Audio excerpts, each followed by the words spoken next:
ಎಷ್ಟು ಮದುವೆಗಳು ಈ ದಿವಸದವರೆಗೂ ನಡೆದಿದೆಯೋ ಅವೆಲ್ಲವೂ ಕೂಡ ಶೈವ ಸಂಪ್ರದಾಯದಲ್ಲೇ ನಡೆದಿದೆ ಅಂತ ಹೇಳಿ ಇತಿಹಾಸ ತಜ್ಞರು ಇತಿಹಾಸದಲ್ಲಿ ದಾಖಲೆ ಮಾಡಿರ್ತಕ್ಕಂಥದ್ದು ನಮ್ಮ ಮುಂದೆ ಇದೆ.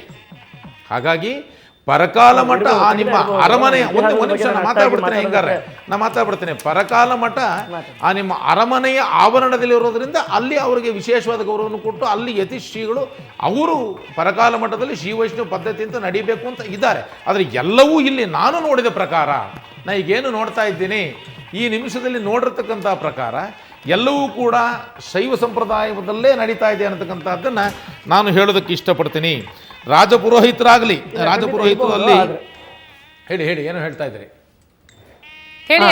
ಏನಿಲ್ಲ, ಈಗ ಇಲ್ಲ ರಾಜಗುರುಗಳು ಕೇವಲ ಅಲ್ಲಿ ಅರಮನೆಯ ಸಮೀಪದಲ್ಲಿದ್ದಾರೆ, ಹಾಗಾಗಿ ಅವ್ರಿಗೊಂದು ಗೌರವ ಮರ್ಯಾದೆ ಕೊಡ್ತಾ ಇದ್ದಾರೆ ಅನ್ನೋದು ಖಂಡಿತವಾಗ್ಲೂ ಸುಳ್ಳು. ಅದು ದಯವಿಟ್ಟು ಸ್ವಾಮಿಯಾಜಿಗಳೇ ಸಂಭ್ರಮದ ವಾತಾವರಣ ಪದ್ಧತಿಯಿಂದ ನಡೀತಾ ಇದೆ. ಬಹುಶಃ ಸಂಭ್ರಮದವನ್ನ ವಿವರಿಸೋದಾದ್ರೆ ಅದನ್ನು ಈಗ ನೋಡಿ, ನೆನ್ನೆ ನೀವು ನೋಡಿದ್ರು ಇಲ್ವ ಟೀಮ್, ನೀವು ಅಲ್ಲೇ ಇದ್ದೀರಿ ನೋಡಿರ್ತೀರಿ. ಪರಕಾಲ ಮಠದ ಶ್ರೀಗಳಿಗೆ ಪಾದಪೂಜೆಯನ್ನು ಮಾಡಿದ್ರು, ತುಂಬ ಸಂತೋಷ. ಯತಿಗಳಿಗೆ ಪಾದಪೂಜೆ ಮಾಡತಕ್ಕಂಥದ್ದು ಗುರುವಿನ ಮುಖಾಂತರ ಎಲ್ಲೂ ಮಾಡ್ತಕ್ಕಂಥದ್ದು. ಇದನ್ನು ನಾನು ಆಕ್ಷೇಪಣಾ ದೃಷ್ಟಿಯಿಂದ ಮಾತಾಡ್ತಲ್ಲ, ವಿಜೃಂಭಣೆಯ ದೃಷ್ಟಿಯಿಂದ ಮಾತಾಡ್ತಾ ಇದ್ದೀನಿ. ಅರಮನೆಯಲ್ಲಿ ಸೋಮ್ಯಾಜಿಗಳೇ ತಾವೀಗ ಅಲ್ಲಿ ನಡೀತಾ ಇರುವಂತಹ ದೃಶ್ಯವನ್ನೇ ಗಮನಿಸೋದಾದ್ರೆ, ಈಗ ನಡೀತಾ ಇರುವಂತಹ ಪದ್ಧತಿಯನ್ನು ತಾವು ವಿವರಿಸೋದಾದ್ರೆ ಒಂದ್ ನಿಮಿಷ ಹೆಂಗಾರ ಹೇಳಿ. ಈಗ ನೋಡಿ, ಈಗ ಪದ್ಧತಿಯಲ್ಲಿ ನಡೀತಾ ಇರೋ ಪ್ರಕಾರ, ನೋಡ್ತಾ ಇರೋ ಪ್ರಕಾರ ಶೈವ ಪದ್ಧತಿಯಲ್ಲಿ ಅಂದರೆ ಸ್ಮಾರ್ತ ಪದ್ಧತಿಯಲ್ಲಿ ನಡೀತಾ ಇದೆ. ರಾಜಪುರೋಹಿತರಲ್ಲಿ ಯಾರು ಇದಾರೋ ಇಲ್ವೋ ಅಂತ ನನಗನ್ನಿಸ್ತಾ ಇಲ್ಲ, ದಯವಿಟ್ಟು ಅನಿತಾ ಭಾವಿಸ್ಬೇಡಿ. ಇದ್ದಾರೆ, ಪುರೋಹಿತರುಗಳಿದ್ದಾರೆ. ರಾಜಪುರೋಹಿತರು ನನ್ನ ಪ್ರಕಾರ ಇಲ್ಲಿ ಶೈವ ಸಂಪ್ರದಾಯದವರು, ಸ್ಮಾರತ ಸಂಪ್ರದಾಯದವರು ಯಾರೂ ಅಲ್ಲಿ ನನಗೆ ಕಾಣ್ತಾ ಇಲ್ಲ. ಈಗ ನಡೀತಾ ಇರುವಂತಹ ಆ ಕಾರ್ಯವನ್ನ ಹೇಳೋದಾದ್ರೆ ತಾವು ಅಂದ್ರೆ ಏನು ನಡೀತಾ ಇದೆ ಅಂತ? ಈಗ ನಡೀತಾ ಇರ್ತಕ್ಕಂಥ ಕಾರ್ಯ ಶೈವ ಸಂಪ್ರದಾಯದಲ್ಲಿ ನಡೀತಾ ಇರ್ತಕ್ಕಂಥ ಕಾರ್ಯ ನೋಡಿ. ಶೈವ ಸಂಪ್ರದಾಯದಲ್ಲಿ ನಡೀತಾ ಇದೆ, ಕಂಕಣವನ್ನು ಕಟ್ತಾ ಇದ್ದಾರೆ ನೋಡಿ, ಕಂಕಣ ಧಾರಣೆ ಆಗ್ತಾ ಇದೆ. ಶೈವ ಸಂಪ್ರದಾಯ ಧಾರಣೆ ನೋಡಿ, ಇಲ್ಲಿ ಕಂಬಳಿ ದಾರ ಇದೆ. ಶ್ರೀ ವೈಷ್ಣವ ಸಂಪ್ರದಾಯದಲ್ಲಿ ಕಂಬಳಿ ದಾರ ಇರೋದಿಲ್ಲ ನೋಡಿ. ಶೈವ ಸಂಪ್ರದಾಯದಲ್ಲಿ ಅಲ್ಲ, ಶೈವ ಸಂಪ್ರದಾಯದಲ್ಲಿ ನನ್ನ ಪ್ರಕಾರ ಅಯ್ಯಂಗಾರ ರಾಜಪುರೋಹಿತರಲ್ಲಿ ಶೈವ ಸಂಪ್ರದಾಯದವರು ಯಾರು ನನಗೆ ಕಾಣ್ತಾ ಇಲ್ಲ. ನಿಮ್ಮ ಶ್ರೀ ವೈಷ್ಣವ ಸಂಪ್ರದಾಯ ರಾಜಪುರೋಹಿತರಲ್ಲಿ ಇಲ್ಲ ಇಲ್ಲ, ಶೈವ ಸಂಪ್ರದಾಯದವರು ಇದ್ದಾರೆ. ವೈಷ್ಣವ ಸಂಪ್ರದಾಯವೂ ಕಡೆ ನಡೆದಿದೆ. ಆದ್ರೆ ಈಗ ಸಂಬಂಧ ಮಾಲೆ ನಡೆದಿರುವಂತದ್ದು ಶ್ರೀ ವೈಷ್ಣವ ಸಂಪ್ರದಾಯದ ಪ್ರಕಾರ ನಡೆದಿದೆ. ಯಾವ್ದು ಹೇಳಿ? ಸಂಬಂಧ ಮಾಲೆ ಈಗ ನಾವು ಶಾಸ್ತ್ರಕಾರರು ನೋಡಿ, ಸಂಬಂಧ ಮಾಲೆ ಅನ್ನೋ ಪದವನ್ನ ವೇದದಲ್ಲಿ, ಕಲ್ಯಾಣದಲ್ಲಿ ಯಾವುದೇ ಕಲ್ಯಾಣವಾಗಲಿ ಸಂಬಂಧ ಮಾಲೆ ಅಂತ ಅದನ್ನು ಉಪಯೋಗಿಸಲೇ ಬೇಡ ಅಂತ ಹೇಳುತ್ತೆ ಶಾಸ್ತ್ರ. ಇದನ್ನ ಮಾಲ್ಯಾರೋಪಣೆ ಅನ್ನತಕ್ಕಂಥದ್ದನ್ನು ನೀನು ಉಚ್ಚರಿಸು. ಯಾವುದೇ ವೇದದಲ್ಲಾಗಲಿ ನೋಡಿ, ಶ್ರೀ ವೈಷ್ಣವರಾಗಲಿ ಸ್ಮಾರ್ತರಾಗಲಿ ಮಾಲ್ಯಾರೋಪಣೆ ಅದು ಒಂದು ನಡೆದಿದೆ. ಆದರೆ ಶ್ರೀ ವೈಷ್ಣವ ಸಂಪ್ರದಾಯ ನೀವು ಹೇಳಿದ ಪ್ರಕಾರ ಸೋದರ ಮಾವ ಹುಡುಗಿನ ಕರ್ಕೊಂಡ್ಬರಲಿಲ್ಲ, ಎತ್ಕೊಂಡ್ಬರಲಿಲ್ಲ, ಸಂತೋಷ. ಅಲ್ಲಿ ಏನು ಅಂದರೆ ಹಿಂದಿನಿಂದಲೂ ನಾನು ತಿಳಿದ ಹಾಗೆ ನನ್ನ ಅನುಭವದಲ್ಲಿ ಶೈವ ಸಂಪ್ರದಾಯದಲ್ಲಿ ಅನಾದಿ ಕಾಲದಿಂದ ಕೂಡ ಮೈಸೂರು ಅರಮನೆಯ ಹಿರಿಯ ಮಹಾರಾಜರುಗಳಿಗೆಲ್ರಿಗೂ ಕೂಡ ವಿವಾಹ ಜರುಗಿದೆ. ಆ ಕಲ್ಯಾಣ ಮಠದಲ್ಲಿ ಇವತ್ತು ಹಿಂದೆ ಜಗನ್ಮೋಹನ ಅರಮನೆಯಲ್ಲೂ ಕೂಡ ನಡೀತು. ಆಗಲೂ ಕೂಡ ಶೈವ ಸಂಪ್ರದಾಯದಲ್ಲೇ ನಡೆದಿದೆ. ಅದು ಇತಿಹಾಸದಲ್ಲಿದೆ, ತಾವು ನೋಡಿದಿರಲು ಗೊತ್ತಿಲ್ಲ. ಇನ್ನೊಂದು ವಿಚಾರವನ್ನು ಅರ್ಥ ಮಾಡ್ಕೋಬೇಕು. ಒಂದೇ ಕ್ಷಣ ಇನ್ನೊಂದು ವಿಚಾರವನ್ನು ಅರ್ಥ ಮಾಡ್ಕೋಬೇಕು. ಈ ಎಲ್ಲಾ ವಿಚಾರಗಳು ಕೂಡ, ಈ ಎಲ್ಲಾ ಕಾರ್ಯಕ್ರಮಗಳು ಕೂಡ ಅಲ್ಲಿನ ಧರ್ಮಾಧಿಕಾರಿಗಳ ಆಣೆ ಹೇಗಿರುತ್ತೆ ಹಾಗೇ ನಡಿಬೇಕು, ಅಂತೇ ನಡಿಬೇಕು. ಒಪ್ಕೋತೇನೆ. ಈಗ ನಾನು ಅಯ್ಯಂಗಾರ ಮಾತಾಡ್ತೇನೆ, ಧರ್ಮಾಧಿಕಾರಿಗಳು ಇದೇ ನಡೀತಾ ಇದೆ ಹೇಳಿ ಒಂಚೂರು.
ಅದೇ ಆಚೆ ತಗೊಂಡಾಗ ಕೊಟ್ಬಿಟ್ಟಿಯಾರ ಅವ್ರನ್ನ, ಇಲ್ಲಿದ್ರೆ ಗೊತ್ತಾಗೋದು.